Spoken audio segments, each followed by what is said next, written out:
6.5%, was it? Is that what the current odds are of the Stanley Cup? Well, and if you look at the round-by-round progression, the Stanley Cup favorite is the Vancouver Canucks. Like, what a time to be alive! Talking you through every goalie controversy, scoring slump, and draft lottery bust, this is the C4 Podcast on CanucksHockeyBlog.com. Here they are, the best starting lineup we could afford under the salary cap. Chris, Matt, Anna, and Adam. Welcome to another episode of the C4 Canucks Hockey Podcast, brought to you by the Full Press Coverage Network and CanucksHockeyBlog.com. I am Chris at Lightforce, joined virtually by Anna Forsyth at E4C03. And if you hadn't heard, she'll be leaving me momentarily, like not during the show. But you're like peacing out on me and you're leaving me to my own devices. And as it stands right now, our listeners in 2 weeks' time could very well get a Chris Golden solo show where I speak for 1 hour straight. I mean, it'd be impressive. Would I listen to it? I guess. I guess it would. But yeah. Hopefully you're not. Hopefully you find a buddy between now and 2 weeks' time. And if you haven't seen on Twitter, Anna and I put a sort of a call out there to say, hey, are there voices you want to hear join us? One, the voices can join Anna and I in a future show. Or alternatively, have to be. Join me and save me from myself in 2 weeks' time. I mean, that's obviously a possibility. I know a friend of the show, Lisa, has already given us her suggestions as to who, of which all are actually on the list. Our friends down the Highway 99 I-5 there. I would love to have them on right now to talk a little bit about what's going on in their neck of the woods with that team that they cheer for. But I would imagine they are too busy cheering for the team that they cheer for. Yeah, maybe it'll be when it's all over. Not that we're wishing. No. I mean, just on Seattle, but right. Former host. I mean, I can almost guarantee getting Clay onto the show is easy. The ones that are hard are Matt and Adam. Matt still has that damn jersey. Oh, that jerk! You should message him. Yeah. Call him out on Twitter. Call him out in Discord. Because he says, "Oh yeah, next time we see each other, I'll bring it to you." And he's been avoiding us ever since. Yeah. He wants to keep the Lakers jersey, so it sucks. And Adam, I have no clue how to get in touch with Adam because Matt always did the reaching out and connecting with Adam. So I think I do have his number somewhere, but I don't know. Adam's elusive. He's do-gooding. He's a worthy teacher. Good doer of do-gooding. Mm-hmm. Which you wouldn't really guess from his appearances on the show, but he is actually kind of a do-gooder. Yeah. But there could be a list of other people. And I know a couple reached out saying, hey, I would be interested. So please, if you know of someone that you want to hear us talk to on the show, and it could be a regular, more recurring thing, that's a possibility. Cam Robinson was the other one that Lisa mentioned, and we will get him on. We always do every year. It's just his time is precious, as everyone could probably appreciate. And he always makes space for us, but I get it. When the big networks are calling, kind of pick up the phone. Yeah, he's a busy dude as well. Yeah. But we're not here to talk about the Vancouver Canucks all that much because as far as I know, they haven't had an issue with the tee times, though that could get a little bit tougher in the coming days now that the craziness that is the first round of the NHL playoffs is all said and done. We'll talk a little bit about the baby Canucks because they are still in action for now. We got, the World Cup of Hockey, World Championship. What is it? I don't know what they call it these days. The World Championship. World Championship? Okay. I know the World Cup of Hockey, it's still up in the air. Like, it's coming back, but we don't know when. Yeah, and that's the one that's the NHL driven as opposed to the World Championship. Yeah. And then a new segment, which we'll be showcasing this episode, which you'll learn more about it then. Anywho, you know what? Let's talk about Rewind. Normally, I mean, we would talk about everything else that's happening that's not related to the Vancouver Canucks and half full, half empty. But it's the NHL playoffs. And I think you're right in the rundown. Playoffs, baby. Like, it's wild, no? Just to it's been so much fun, and I'm already exhausted. So round 1 finished just before we started recording, and I'm already done. Yeah, it wasn't wild for the wild. Let No, that but cat is out it of the ever? bag. But I mean, when you look at this, the way all the different series sort of played out, the one as to which I said would be an upset was the quickest of the bunch. Right. You picked out Vegas, Winnipeg. Yeah, I said Jets were gonna squeak through there. I think I might have also picked that as an upset, but I definitely didn't think it would be over and done quickly. No, and with a head coach who calls out his team by saying they just didn't have the compete, they weren't there and whatnot. That'll be a real fun season next year when Bones is back behind the bench. Yeah. He's he's kind of Tort's very passionate dude, but definitely makes his feelings known. Oh, yeah. I think we can safely say that neither of us picked our good friends in Seattle to advance. It was I want them to, but yeah. How will they get past a Colorado Avalanche team that just has the pedigree they do? And, well, Seattle found a way. I mean, I do wish Seattle had found a way in Seattle. If you weren't paying attention to the series, Seattle was up 3-2. Game 6 in Seattle, and I would have loved to have heard Nirvana all night long, but they got it done in Colorado. I don't think they're too picky about it. Yes, the scoring depth really told in the end.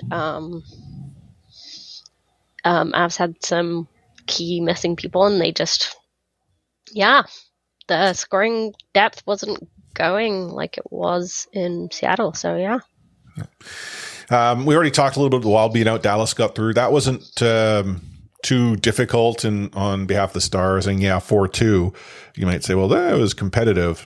It felt like Dallas was going to win, and the Wild were doing everything in their power to try to hold on.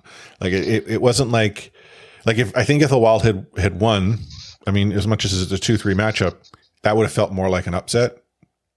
Yeah. But Dallas won, so. Yeah. I don't have a lot to say about that series. I watched a little bit of it, but it's the Wild. They're just not that exciting to watch. No. The other series in the West, you had the Oilers and the Los Angeles Kings, who played some very entertaining hockey. Was there a game in that series that wasn't all sorts of crazy? I don't think so. This was so much fun. I wonder if this is probably the series I watched the most of. Maybe Well, I mean, the timing works out for us because it was always the late game. But it was just, it was really exciting. Did I want LA to win? Sort of. I think it was more just I wanted Edmonton to lose than I wanted LA to win. But even with Connor McDavid taking a little while to get going there. It wasn't really until game 6? Game 5? Which was the one he had the 2 goals that... I think that was game 5, but... it's such a blur because this series was wild from the get-go. Kings in overtime. Edmonton pissed off, wins game 2. Kings in OT at home. Edmonton... in OT in LA, Edmonton lights out back at home, and then that game 6. My goodness, that was goaltending optional that game. But that said, I mean, Edmonton found a way to channel their inner 80s, and they figured out how to win. Yeah, I mean, I really think this series was definitely not decided on the goaltending. Jack Campbell had some decent saves, but overall, I still do not rate him as a first-class goalie. So, we'll see what happens in the next round here, whether that's going to come back to bite them against Vegas. So. Yeah, I'm looking through. So it wasn't game 5 that he got his 2 goals. He had 2 assists. Game 6. Okay, game 6 was 1 goal, 1 assist. I thought Maybe it was the game previous. I thought you were right too, so I don't know. But But anyway, as we know, Connor McDavid's a bum. Draisaitl's much better. so that sets up the West to have Vegas taking on Edmonton, which if Edmonton continues to play like they played against the Kings, I feel this will be another entertaining series, but I'm giving the nod to Vegas at this point. Yeah, it's hard. I did think, I really thought Winnipeg would be more of an obstacle than they ended up being. But yeah, maybe all is not right in Manitoba. Not the happiest dressing room, maybe. That's next year's problem. Yeah, for sure. Yeah, I don't know. I keep waiting for the other shoe to drop with Vegas, and maybe we'll get through again. I think it really depends on that offense, really. If Edmonton can keep scoring at the click they are, then maybe it won't matter. Well, and that's the thing. If Edmonton continues to produce the offense, that's what makes this series much more dynamic. If Edmonton's offense dries up, Vegas goes through. Oh, yeah. Seattle, they're going to take on the Stars, and I don't like this is another situation where I would love for Seattle to beat the Stars, but I don't necessarily see that happening. And again, you might say, hey, Chris, you didn't think that they were going to get through against the Avalanche. True. And I hope Seattle can prove me wrong, but Dallas just seems to me to have more firepower, a better, obviously, pedigree. They're riding off a clean, 4-2 series against the Wild. They've had extra time to recover from that. Not always a good thing, but arguably the best goalie left in the playoffs because all the goalies of note are gone. Yeah. The interesting part, though, is when I start looking further down, let's say Dallas does win, I don't see Dallas beating Vegas. And if Edmonton gets through Edmonton. And if Edmonton gets through Vegas, that's I feel the Edmonton Vegas winner is the representative from the West in the Stanley Cup. I agree. So obviously, we have to go to the East, the elephant in the room, or the two elephants in the room. Obviously, the Florida Panthers listen to our show. Yeah. If you had told me that, oh no, Chris, this is going to go 7, I would have seriously wondered if you had mistaken the Florida Panthers for the Tampa Bay Lightning. Yeah, I mean, I didn't predict any sweeps, but I'm pretty sure I said 5. Yeah, I think you gave them a win. I said it was a 3-0 and that Florida would give up.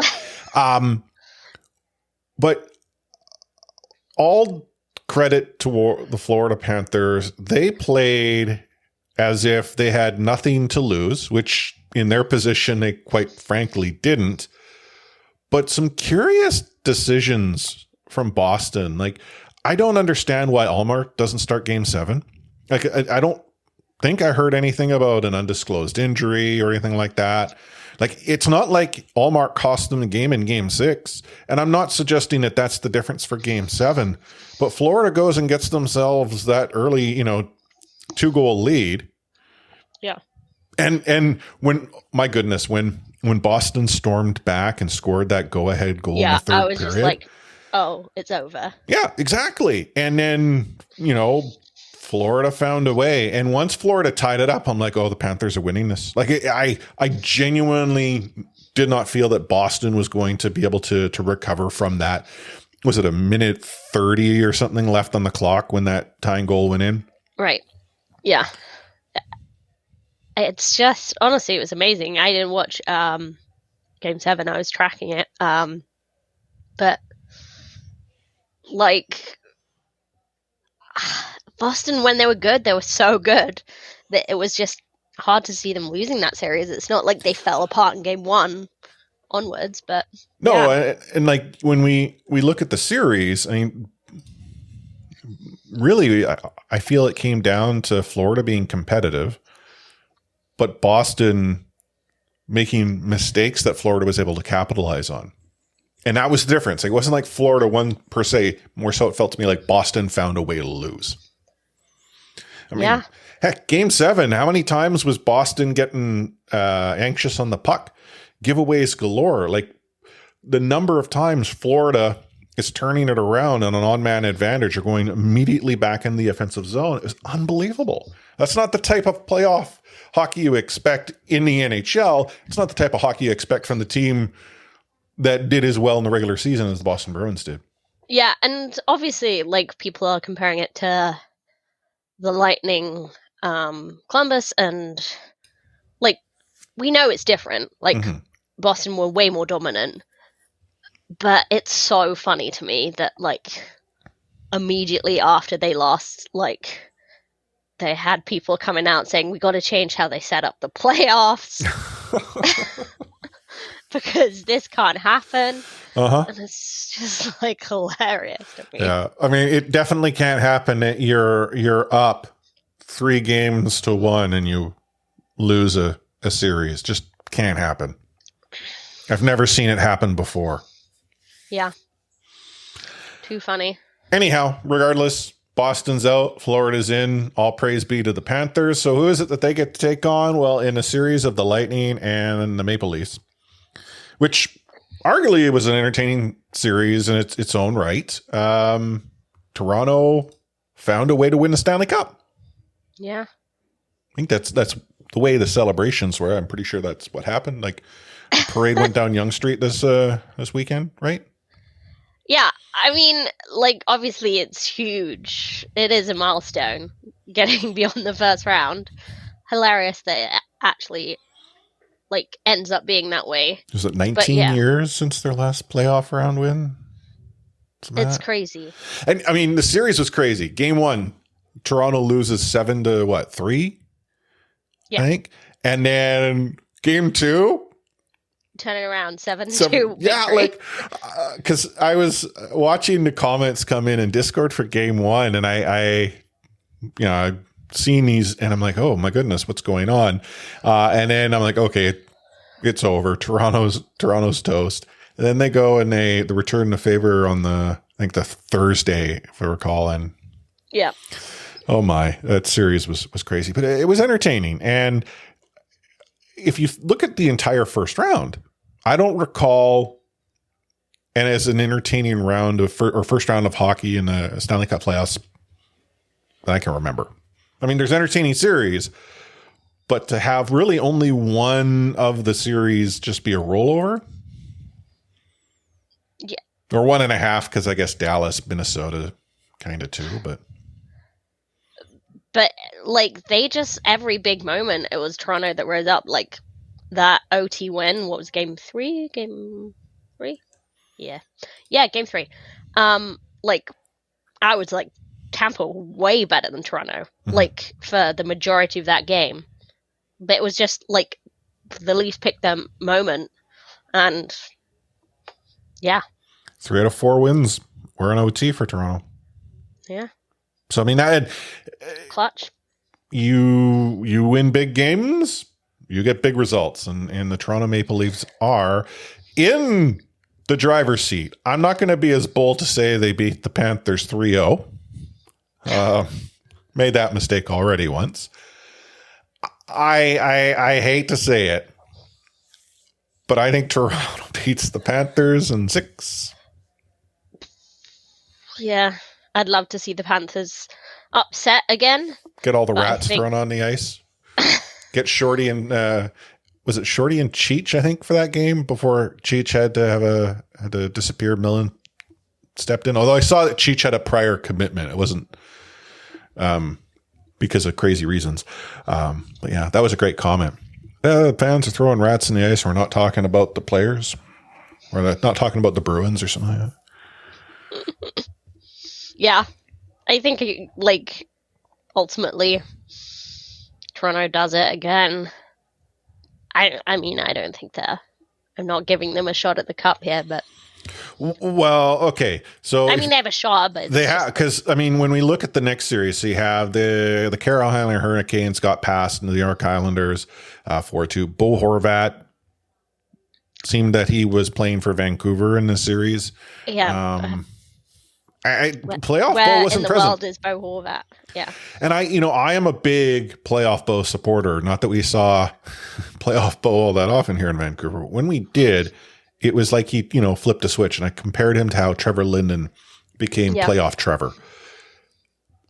Playoff Bo just wasn't present in Long Island. He wasn't the problem, but not having Bo Horvat produce definitely hurt the Islanders there. Carolina's a good-looking team. Yeah. I will say that,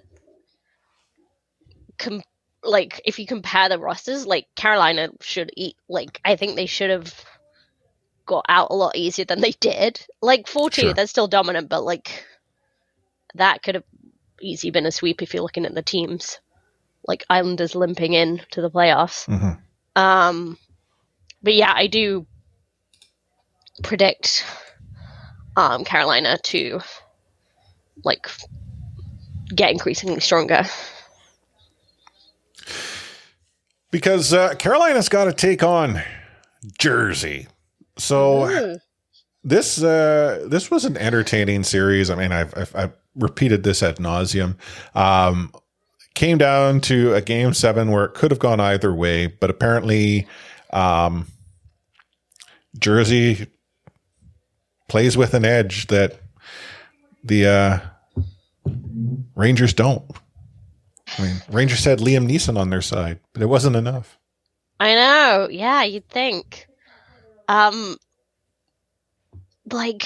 only watched the last 10 minutes of this game 7, but what the heck? Where did New York go? Where did they go? I don't know. When I turned it on, it was already 2-0, and you could tell the Rangers were done. They weren't even playing desperate hockey at this point. Yeah. It was as if, we're out. And that's very surreal to see happen. I get that it's game 7. I get that you have a significant hill to climb, but there was still a fair amount of time on the clock. You get a goal. All you need is one to change the dynamic. You're back into it. Instead, it was oh, look, New Jersey scored a third goal. And a minute or two later, hey, number 4. Yeah. And then, then it was done. Literally first 2 games, they win 5-1. I don't understand how you're that dominant and you, lose 2 of the last 3 games for nothing. It was just lame. Yeah. But it kind of felt similar to how Vancouver and Boston played in 2011. You have this sort of home ice advantage that sort of continues to go back and forth, which, when you see that type of dynamic, 7 games always seems to play out. But then something changed when Jersey goes and beats the Rangers, and I felt like the Rangers just couldn't recover. Yeah. And I should say this, it's the reverse. Maybe too much pressure, but. Yeah. I mean, and just what a showing from Schmid, whose name I had a handful of times before this series. Definitely thought it was Schmidt, and was just how do we have another Schmidt? But Akira. Yeah. Akira Schmid, what a name. Yeah. Quinn cheering on his brother, wearing camouflage. Yeah, I was going to say, was he cheering on his brother or was he just present in the arena? Well, it's hard to tell with Quinn. How often do we see emotion from him?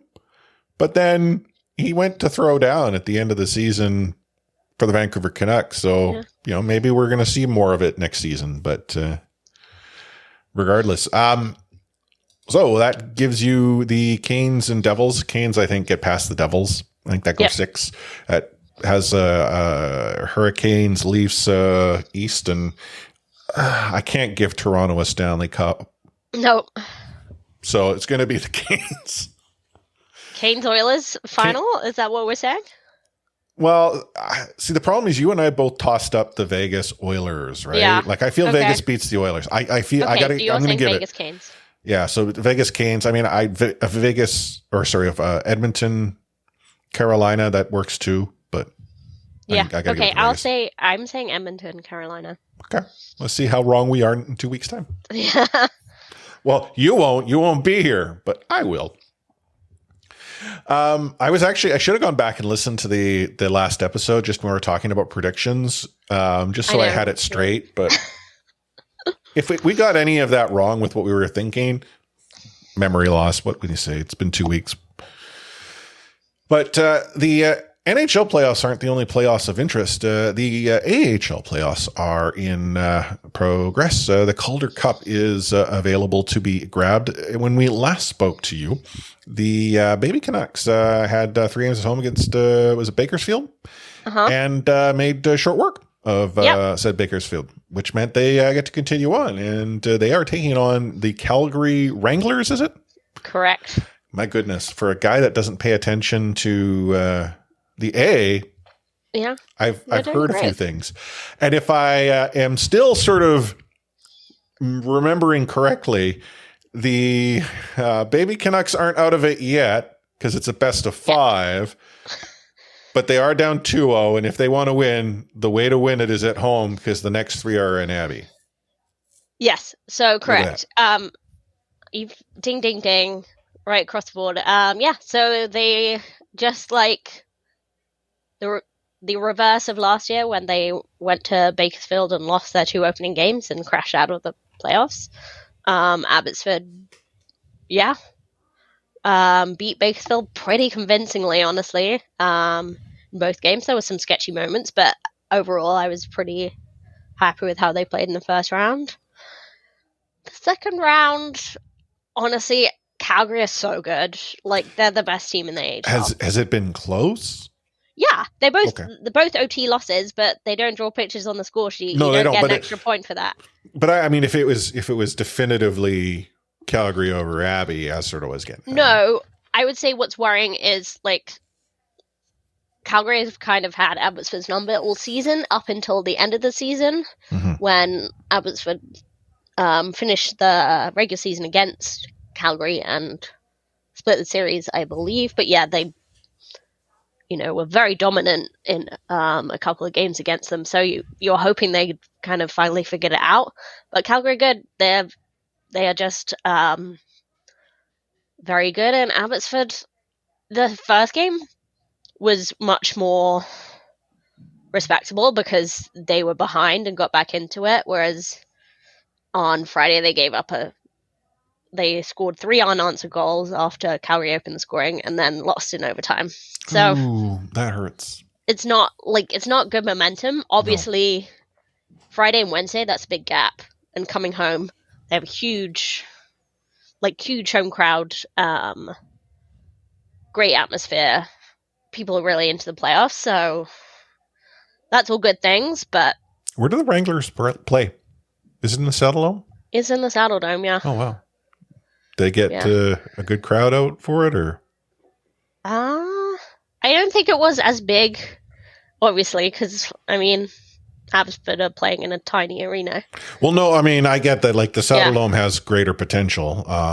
It's just the Abbotsford Entertainment Center is a more, I don't know, appropriate spot for an A team. Right. But they play very entertaining hockey. And I'm not taking that away. It's just no. But yeah, also if you just want to amuse yourself, just have a look at the last names of all the Calgary Wranglers because it's just a good fun game of no, not that one. McLean, Sutter, Jones, Bishop, Phillips, Gallant, Rooney. I think there is a Pospisil. Famous or well-known NHLer for almost every one. Pullman. Of the Calgary. Yeah. The other Pullman brother. Kuznetsov. Yep. Oh, interesting. Sorry, I had to go pull it up. It is funny because sometimes you watch AHL games and you're like, oh, I did wonder what happened to that player. It turns out they're playing in the A. But no, it's just a load of other players with the same last name. Some of them related. I mean, the Sutters is Sutter, and Pullman is Tucker's brother. But yeah. Speaking of Sutters, Calgary decided that Daryl's second stint was enough. Yeah, I mean, things were gonna change. It seemed like they were done. Like they were like, oh no, the front office sucks. Well, Charlene Daryl's fault. Was shown his papers earlier, and generally speaking, 3 weeks ago.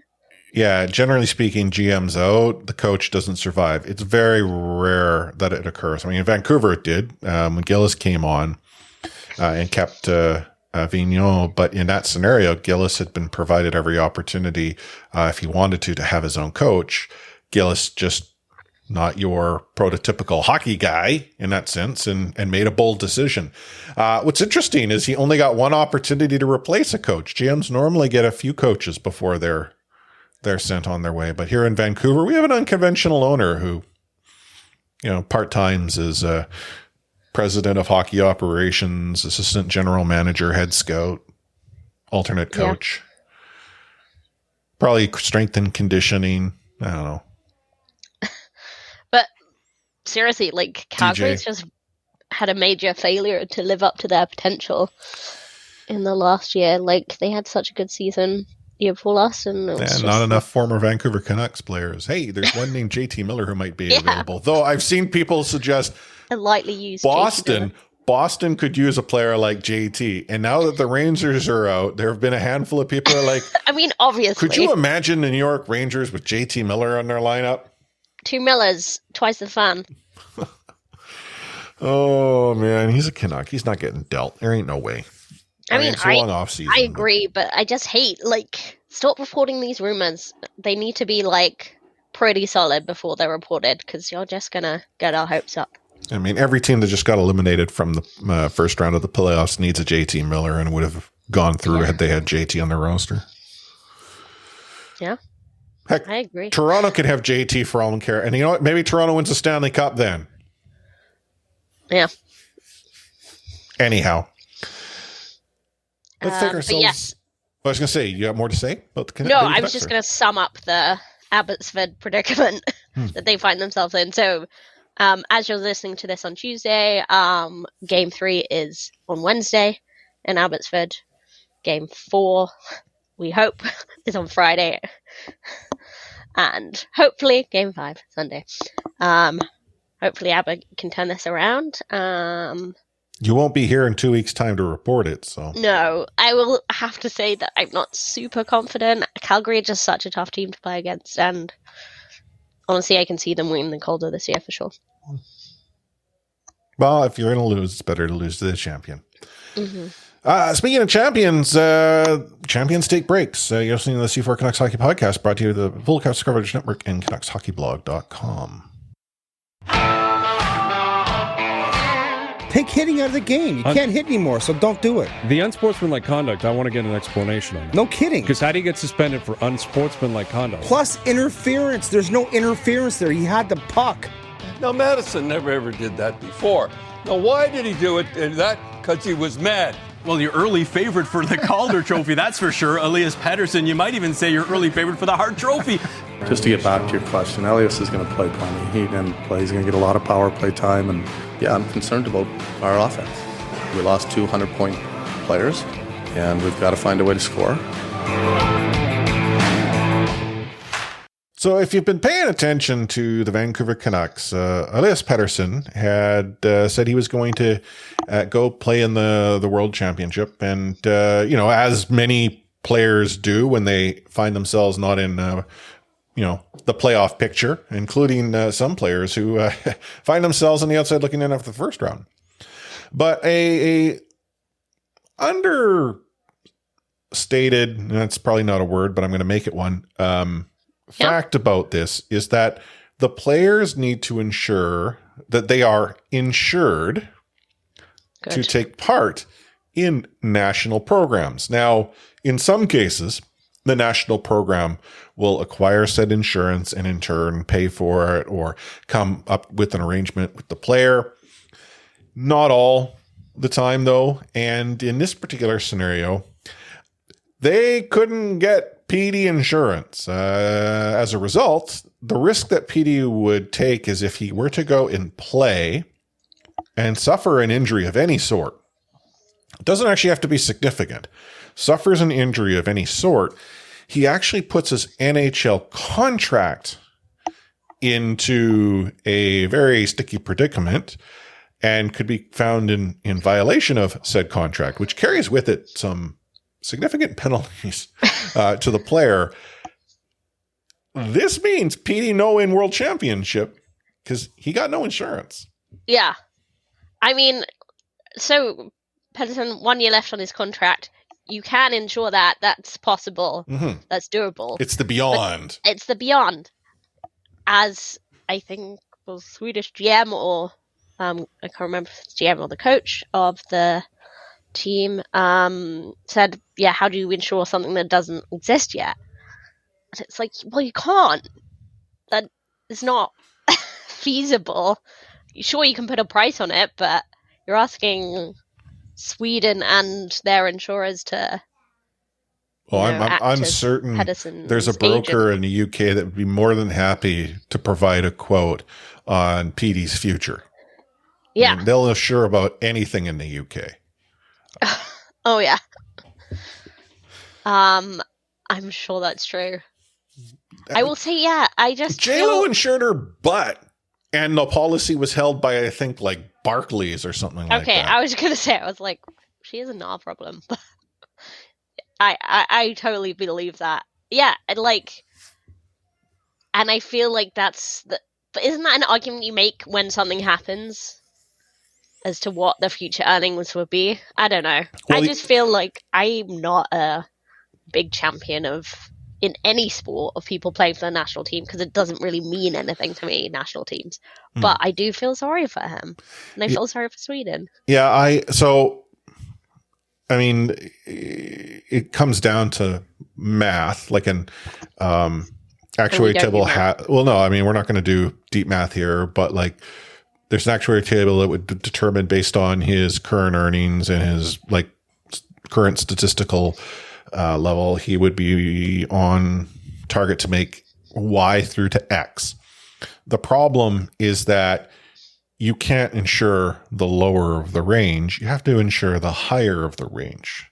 Yeah. And therein lay the issue, because now that the higher of the range is probably well beyond his ceiling, that carries with it a big cost. And then on the substantial side of how the length of term would be and what have you. So it's the unknown that costs you so much more. But it sucks. I'm actually like, if I was given an opportunity to play for Canada, I don't know what in tiddlywinks, but let's say I was afforded that opportunity, I would love for that. I would love to be in a nationally competitive experience where I am standing and hearing the anthem played. And I'm not talking about like, well, hey, Chris, you go on about the anthem before a Canucks game. That's not a national commitment. It might be a national pastime, but that, to me, that's not what I'm saying. It would be like, on the Olympic stage, the World Championship stage, World Cup. Like when I hear the anthems in front of like a Whitecaps match, like, But when they start to play internationally, I get it. But even then I'm like, the Whitecaps aren't Team Canada. Still kind of Yeah, I feel bad for PD as you do. Yeah, that would be a fun thing for him to do. Yeah, I'm always scared about players getting injured and whatnot, but injuries do happen at this stage. Like heck, we've seen some pretty catastrophic injuries occur in Olympic tournaments that then have significant implications to the player's NHL team. Yeah, it happens. It's bad. I mean, Ethan Bear's going, Connor Garland's going. They're important, but they're not as important. They're not PD, so insurance rates probably not as high. Yeah, especially if you're insuring per square inch. I wonder if they like each toe, each finger, or do they get like a package deal? Yeah, I wonder. Do you think? Yeah. Do they have a rider for like alien abduction while playing for the World Championships? Because I know in the UK you can get insured for fear of alien abduction, which, honest to goodness, I don't understand how anyone were to ever go and find a way to prove abduction has taken place. Yeah, I don't know. And insurance companies, they're not in the business of paying money. They really don't like it. No, it's true. Where are the World Championships? I don't know. You think this is a professional podcast? I think there's 192 other Vancouver Canucks podcasts out there that have a higher professional rating than C4 does. But none of them Finland are the and longest Latvia. Finland and Latvia. running. Yeah, co-hosted. When does it get underway? Should be pretty quick. May 12th. Okay. Runs for 2 weeks. So. I mean, I could be wrong here, but I always thought it started near the end of the first round, and it's not like this first round went quick. It went the max. So yeah, I don't know, but it's the schedule's been messed up for such a long time that I forget what normal is. Yeah, because even the lottery World Juniors aren't happening again this summer. Yeah, exactly. And again in the winter. I mean, who would go? But yeah, the lottery is usually around my birthday, but it's not till next weekend. Yeah. So we wait and we see. Anywho, got you all caught up in Canucks news. We are going to dive into our newest segment, Dream Team.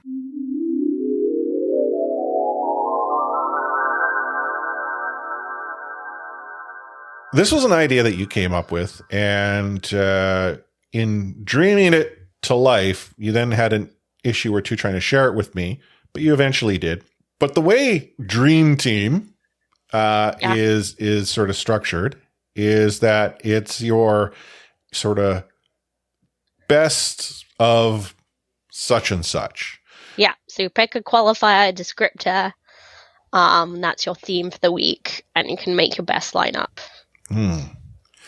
So yeah, I like this week's theme because I'm like, well, how many of them do I know, and can I put together a team? Yeah, so I'll explain because I will chuck myself under the bus here because I got so excited when the Panthers started coming back against the Bruins that I got my Kachucks mixed up, and I think. To me, Brady Tkachuk is just synonymous with the playoffs, and that's because he was the best cheerleader of all time. Even though he decided that he doesn't like Florida that much. But yeah, so because one of the ideas they came up with was common hockey names, and I was like, there's so many Bradys. God, there's got to be so many Bradys, Bradens, all the different spellings. And I just Googled a couple, and I was like, yeah, there's tons. And then I actually stopped putting it together, and I was like, oh my God, this is so hard. You can get a best of a best of a couple positions, but actually it's kind of hard. Well, I mean, fairness, like when we think of, like, to use this, like goaltenders, Holtby? Braden Holtby. I mean, you could say Braden Holt, but he's not old enough to play in the NHL quite yet and doesn't have the career that, Holtby has under his belt. So I think you can, with a stretch, get maybe a position covered, but it's just that there won't be a player of pedigree. It'll be a player of the name worked. Yeah. So I definitely thought this would be better. So I do think we're going to have some better better qualifies down the road. So, I mean, we can both go with Holtby as our goaltender, correct? Yeah. Okay. Holtby, 100%. And then defense.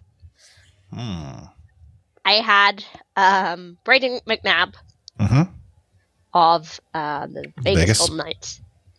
And then Braden Schneider of the New York Rangers. Who's not a terrible choice, but not the best choice either.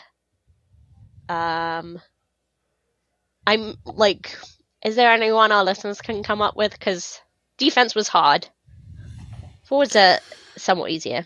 Well, if we go with Brady, you've got, is it Brady Skye, I think, or Sky? Brady Sky, yeah. Right. That's true. Okay. Yeah, that counts. So, I mean, okay. I could have, I think I'd go with Brady Skye in that spot. That was the one that I'd come up with. That's good. Otherwise, we're getting Brady Keeper from the Abbotsford Canucks. Hey, I got no problems with Brady Keeper, but great guy, but yet to play an NHL game. Okay, obviously the man that inspired the list had to go in at left wing, Brady Tkachuk. Yeah, agreed. And then the center to me is pretty easy as well. You see what I'm driving at? Nope. Okay, Braden Point. Oh, okay. Yeah. To me, I think that's hook, line, and sinker there. Right wing's harder. Well, see, I mean, Braden Point could be your right wing. He has played on the right. Well, I was going to say, the option... And slap in Braden Shen as your center. Yeah, that's what I was going to say, is both Braden Point and Braden Shen have... I think Braden Shen's played all 4 positions. So he's pretty versatile. So, yeah, one of them are going to just have to play in the second position. Yeah. This is, as you noted, this is harder. Yeah. Than you thought. I did kind of put in a, last minute addition of maybe we should include Brendan's. But then that's just a different game. True. But I think I actually like this exercise. I think this is something that we could do collaboratively with our community. Yeah. In fact, if you as a listener were like, hey, what would be your dream team of this? Again, it can be any such and such. Don't say, what's your dream team of something so obscure that Google can't help us. But, or something really obvious, don't just say Hall of Famers or something. Well, I mean, you could, but then I think the differences, I mean, actually there would be differences, I think, but whether it'd be significant, I don't know. But whether you want to do I don't know, people from the non-hockey nations, not America, Canada, Sweden, Russia, maybe that's one. Yeah, that's a good idea. I was going to say, I'm thinking old school, dream team of hockey mustaches. Yeah, that's a great one. The difficulty there, though, is that we would probably miss out on quite a few because the player didn't really ever cross our radar at any point. But I really hope someone's written an article about best mustaches in hockey. Oh, I'm certain. Flavor savers are always a popular topic.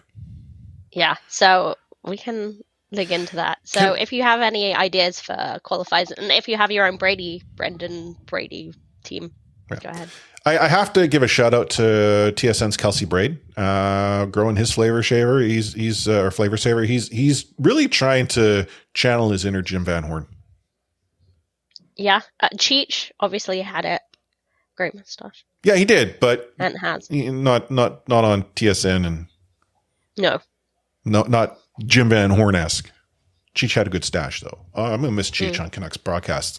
We didn't actually talk about this, and this is something that came up in Game 7 when he didn't make an appearance, and people were like, "Oh my goodness, why is Cheech not there for Game 7?" And it came out that he had a family commitment. It sounds like Rogers, Sportsnet, they don't have a problem with Cheech, which then has me wondering, did the Vancouver Canucks potentially suggest that they wanted someone different? Which would blow my mind. If that's the case, that's just the dumbest decision in a series of dumb decisions. And the thing about this is has happened before. The Vancouver Canucks as an organization have expressed a desire for different personalities. It's worked in both directions. When the radio rights holder went from NW to Team, I think it would have been, and then Team to 650, the Canucks said, here's the radio crew. That's who you have. You don't get to have someone else. That has happened. So it wouldn't be out of the realm of reason that they didn't suggest this. But hey, again, I don't know for certain. Just throwing it out there. Yeah. I think this story will continue to rumble on. It'd be interesting to see if Cheech and Shorty get a round 2 spot. Yeah, but that's so, like, honestly, just, you kind of want to show everyone just being like how good they are. Just be like, if we can't get them anymore, you guys should just see how good they are. Yeah. Anyhow, book club. We have read and discussed somewhat Fighter. It is still a conversation taking place in the C4 Book Club channel and Discord, but you were of the mind that maybe we should talk about a new book coming up. Yeah, I'm going to get us going on a second book, and then I'm hoping the community picks our third, and so on and so forth, and we keep going. And then this is a cheat book because I've already read it, but also I'm going home for 2 weeks, so I'm hoping, I may not have that much time to read, but I think it's a really important book to read, and really interesting following on from Fighter is to read Boy on Ice by John Branch, and that's about Derek Bogard, and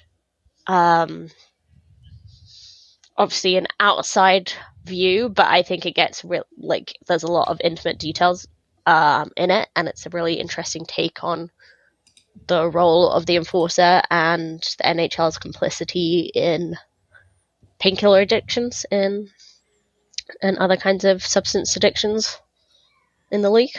So yeah, that's gonna be, I think it's a really good read. It's a tough read, but so is Fighter, and I think that's an interesting one to go on to. And if people have more cheery books or less bleak books that we can read as our book 3, please throw them into book club on Discord. Cool. Speaking of Discord, if you haven't already joined it, discord.io/C4 podcast is the place to go. Click the link. If you don't have a Discord account, you'll be asked to set one up. But then once you do, you can take part in a conversation that happens each and every day, primarily about food. So, for instance, we know that Anna ordered herself a Big Mac to help with the, day after a great night. Yeah, the post-birthday blues, yes, were somewhat quashed by the Big Mac from McDelivery, because I couldn't even be bothered to leave my house. Yeah, and Scott he commented, y'all got to be one of the smallest Discord servers. Which I read this and I'm like, really? Which is true, but really, and the most prolific food channels in any of my servers. Damn straight. Yeah, it's all about the chow. Yeah, honestly, sometimes we talk about food because we don't want to talk about the Canucks, but there's some really good cooks. And you still find ways to give me heck about some of the meals that I make. That lemon garlic Parmesan chicken I made, honey glazed carrots, it was phenomenal. I think you would just set the bar so high on your first Let Chris cook that I was just like, it was okay. It didn't photograph as well. Sorry. I'll have to choose another filter next time. But it tasted great. It was like the lemon garlic chicken, and then the Parmesan. It's just very good, very good. But we have other channels too. Please join, take part in the conversation, hang out with us, and help make it not the smallest Discord servers out there. You can also follow us, obviously, on all the social medias. We are at the C4 Podcast, which way you can find us, on our website with our entire back catalog at c4podcast.com. It's been a long time since we got a voicemail. If you want to drop us a message, it's very easy to do. You just need to go to speakpipe.com/C4 Podcast. You can record it from whatever device you are on, your phone, your computer, your tablet. I don't think you can use a rotary phone. But please try. Could you imagine trying to use a rotary phone to spell a URL? Yeah. It's like, it's when you text a landline and the robot lady reads it out, and it's just the most terrifying experience. It just feels like you're in a horror movie. So it's a horror movie for your fingers trying to spell a URL on a rotary phone. And there are people out there that are listening to the show, and maybe you yourself, Anna, may not have had the experience of spelling things on a rotary phone. it's true. I haven't. I know what it is. Yeah, I grew up in an era where spelling things on a rotary phone, like a postal code. Like if you were to call into like the Canadian government or something and you needed to provide a postal code, you had to spell it. And when it comes to spelling, it's based on numeric values and such. It sucked. I mean, I thought I had it bad for just like having to text with like tapping out the numbers. I'm literally holding up my really old phone that I use when it's the same concept. It's just it's a rotary dial, and you have to wait for it to go back. Exactly. Exactly. That's so much worse. Exactly. I grew up in that era, and I had it good because there were others that had to actually. It was probably easier for them. They just rang it. Hello, operator. Can you get me to Romeo 62? And you just talk to people all the time. There was no dial. Yeah, Granted, I still find that baffling. Operator is probably listening into all your conversations, but hey, the government's listening into it today, so it doesn't really matter. Please don't shadow ban us for spreading misinformation. Our entire podcast is built on the premise of misinformation and information, and we can't make hide in our hair which is which. No? Sure. Okay. Disclaimer: I am not a lawyer. Yeah, not a lawyer. And Sam's not here because she keeps telling me that she's not our lawyer either. Yeah. A shame. Yeah. So, Anna, any final words of wisdom before you ditch me for a month? I know. Well, I'll be back. Not next episode, but the one after. Which is a month from now. It is a month from now. So all kinds of things will have happened by that point. But, like, yeah. Watch the Abbotsford Canucks. Like, they could have one game left of their season, so. Well, they have one game for sure. They might have more than one. They might have more than one. But, like, keep enjoying the playoffs, man. Like, take this opportunity to watch some electric hockey, Might be a while before we get it in Vancouver, so. Oh, it'll be a while.